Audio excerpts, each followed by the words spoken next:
केळवच्या किल्ल्यावर एक मोठं दारूचं कोठार होतं. मराठ्यांनी त्या दारूच्या कोठारालाच आग लावून दिली होती, ज्याच्यामुळे जे शत्रूचे बरेच सैनिक होते ते मारले गेले होते. 200 पेक्षा जास्त वर्षे झाली आणि त्यामुळे जी आजूबाजूची वाळू होती ती पूर्ण मध्ये येत गेली आणि पावसामुळे हे त्या काळाचं नक्षीकाम असेल, परंतु कालांतराने याची पडझड झाली पूर्ण. इथे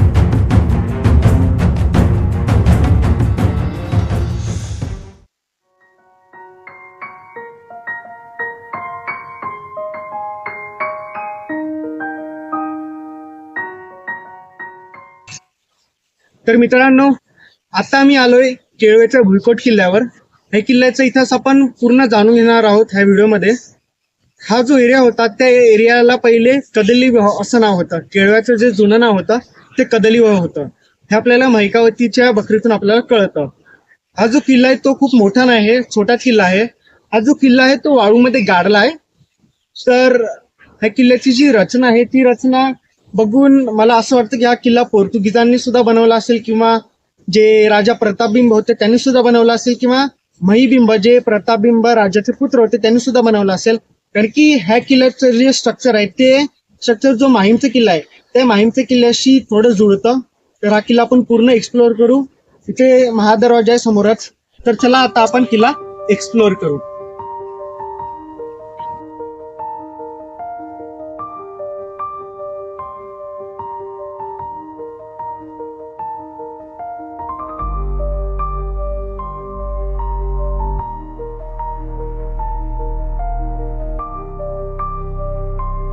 तर मित्रांनो, हा जो आहे तो पहिला दरवाजा आहे.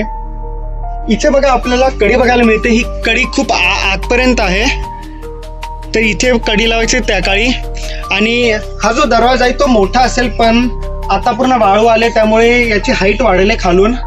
आणि इथे पण कडी लावण्यासाठी जागा आहे, जसं ह्या बाजूला आहे तशीच. आणि तसाच आपल्याला समोर पण महाद्वार बघायला मिळतो. तर आता पण तिथे पण जाऊ, पण त्याच्या आधी इकडचं जे स्ट्रक्चर आहे आपण तिथे पहिले जाऊ.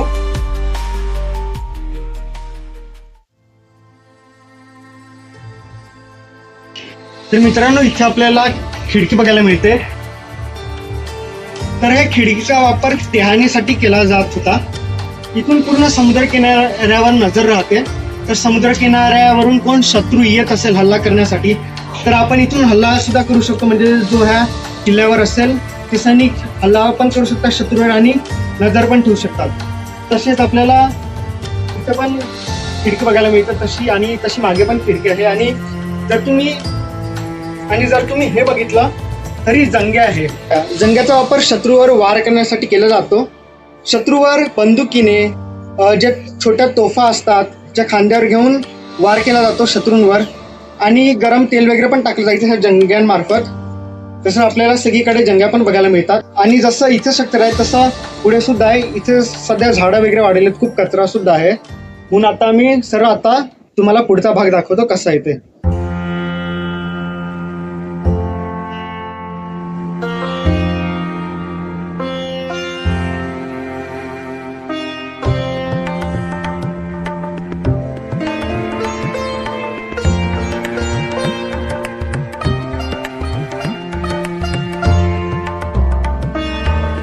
तर मित्रांनो, आता पण दुसऱ्या दरवाज्यामधून आपण मध्ये आलोय. इथे बघा, इथे आपल्याला स्ट्रक्चर असं बघायला मिळतं की इथे पण वरचा भाग आहे पूर्ण वाळू वगैरे चढले, आणि तिथे पण आपल्याला तसं बघायला मिळतं. ते झालंय का, तर ते झालंय असं की इथे खाली पायऱ्या असतील. कारण की जो माहीमचा किल्ला आहे त्याचं पण स्ट्रक्चर तसंच आहे. असं समोर सपाट जागा आहे आणि इथून अशा 2 पायऱ्या आहेत, एक इथे जायला आणि एक ह्या बाजूला जायला. तर याचं पण स्ट्रक्चर असंच असेल. म्हणून इथे पायऱ्यांवर ही जी वाळू आहे ती साचले, आणि तिथे आपल्याला जंग्या पण बघायला मिळते. तर याच्यावर आपल्याला कळतं की इथे पायऱ्या असतील आणि तिथे जंग्यांमधून वारा वगैरे केला जात असेल शत्रूवर. तर चला आपण आता तिथे जाऊ.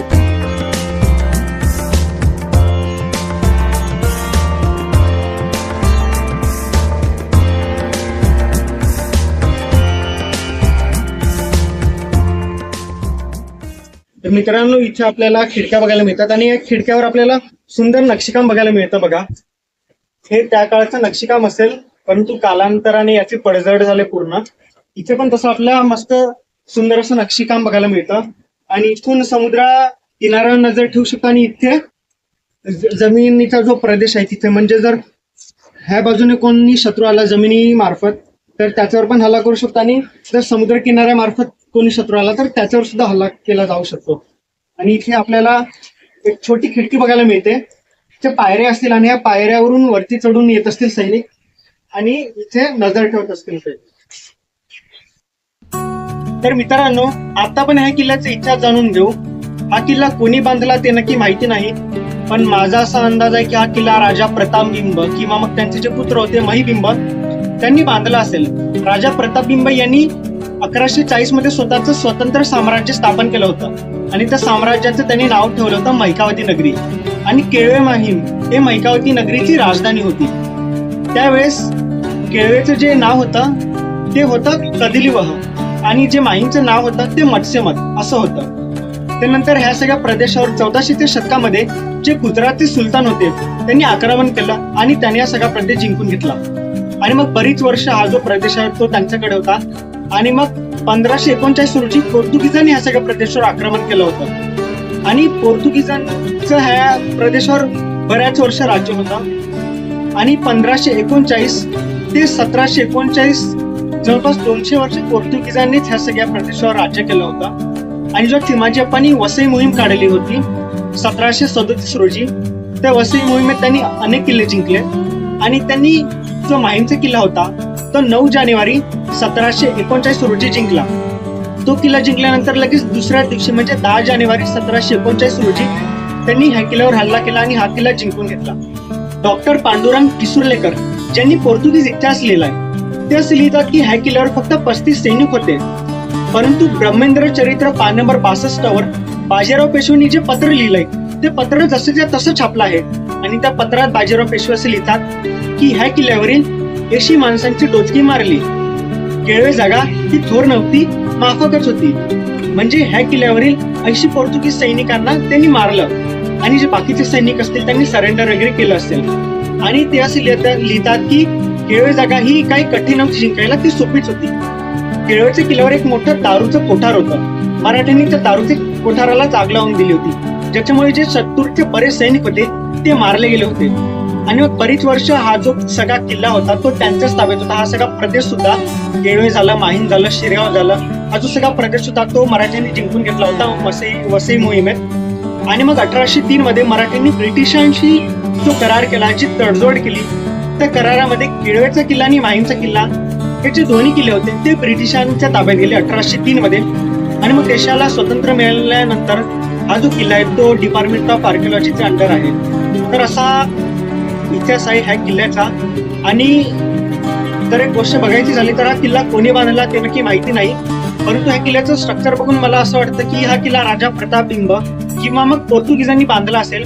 कारण की जो माहीमचा किल्ला होता तो किल्ला जेव्हा जे गुजरातचे सुलतान होते त्यांनी आक्रमण जेव्हा केलं होतं या सगळ्या प्रदेशावर तेव्हा तो किल्ला अस्तित्वात होता. आणि तसंच ह्या किल्ल्याचं थोडं स्ट्रक्चर आहे.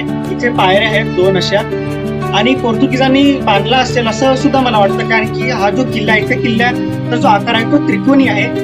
जे किल्ले पोर्तुगीजांनी बांधले त्या किल्ल्यांचा आकार त्यांनी थोडा त्रिकोणी ठेवला आणि मराठ्यांनी जे किल्ले बांधले त्या सगळ्या किल्ल्यांचा जो दरवाजा ठेवला तो गोमुखी पद्धतीचा असा ठेवला. तर असा हा थोडक्यात इतिहास मी तुम्हाला सांगण्याचा प्रयत्न केला. तर चला आता आपण समोरच्या जागेवर जाऊ.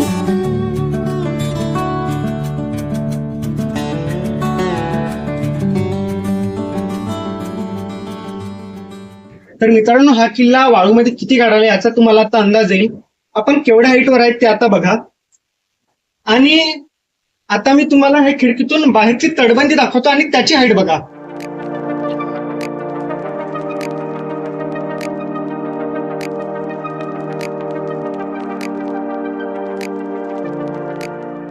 तर मित्रांनो, 1803 मध्ये हा जो किल्ला होता तो ब्रिटिशांच्या ताब्यात गेला होता.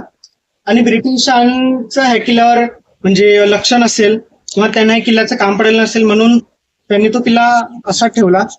आणि 1803 ते 2026 200 पेक्षा जास्त वर्ष झाली आणि त्यामुळे जी आजूबाजूची वाळू होती ती पूर्ण मध्ये येत गेली आणि पावसामुळे ती जी वाळू होती ती अजून कडक झाली.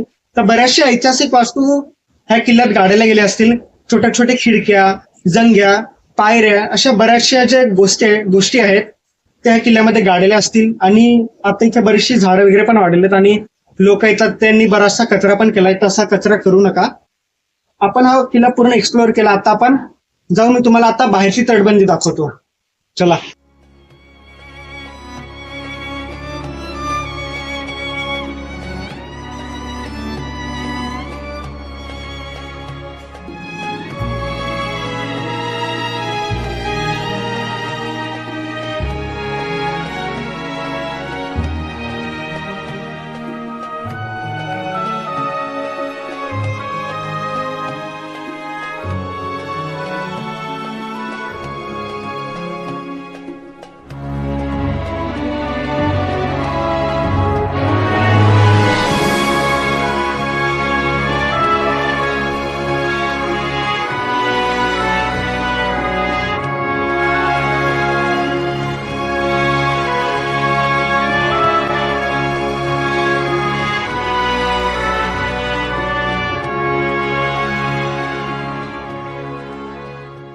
तर मित्रांनो, तुम्हाला हा व्हिडिओ आवडला असेल तर या व्हिडिओला लाईक करा.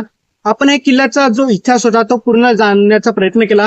हे किल्ल्याचं जे स्ट्रक्चर होतं त्या स्ट्रक्चरच्या मार्फत आपण हे जाणण्याचा प्रयत्न केला की हा किल्ला कोणी बांधला असेल. मी नक्की तर नाही सांगितला, फक्त अंदाजे मी तुम्हाला सांगितलं. जर तुम्हाला असेच ऐतिहासिक गोष्टींचे जर तुम्हाला व्हिडिओ पाहिजे असतील तर कर्तव्य राठोड आमच्या चॅनलला सबस्क्राईब करा. जर बेल आयकॉनवर क्लिक केलं असेल तर बेल आयकॉनवर दाबा, ज्यामुळे तुम्हाला जे आमचे प्रत्येक व्हिडिओ येतील पुढे त्याचं नोटिफिकेशन तुम्हाला येईल. आणि तुम्ही कमेंटमध्ये मला सांगा की तुम्हाला कोणत्या किल्ल्याचा व्हिडिओ आता पाहिजे पुढे. आपण त्या किल्ल्यावर जाऊन तो किल्ला एक्सप्लोअर करू आणि त्या किल्ल्याचा इतिहास माहिती करून घेऊ. तर चला भेटूया पुढच्या व्हिडिओमध्ये.